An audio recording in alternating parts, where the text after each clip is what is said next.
بندور على مرطب اقتصادي يقعد معانا كتير جدا وفي نفس الوقت ما يسببلناش اي مشاكل في البشره، سواء حبوب، يكون امتصاصه سريع، يحقق نضاره ومرونه للبشره، وكمان يساعدنا في علاج الاكسده.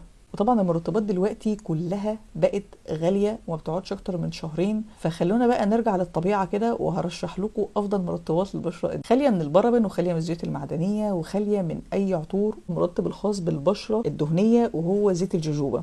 زيت الجوجوبا انا اتفاجئت بيه قد ايه هو خفيف. اولا زيت الجوجوبا نون كوميدوجينيك، مش بيعمل اي انسداد للمسام بتاعه البشره. التركيبه بتاعته بتبقى شبيهه تماما بالدهون بتاعه البشره الطبيعيه بتاعتنا، فانت لما بتحطيه على بشرتك بيقول لبشرتك كفايه ما تفرزيش دهون زياده، فبيقلل الدهون اللي بتطلع عندك من البشره بشكل طبيعي. مليان مضادات اكسده زي فيتامين اي والريفرزترول والفينوليك كومباوند اللي بتساعد عندك ان هي تعالج الاكسده تماما، تدي نضاره للبشره ومرونه في البشره. اما بالنسبه للبشرات الجافه والبشرات العاديه فالانسب ليها ان هي تستخدم زيت اللوز او زيت بذور العنب.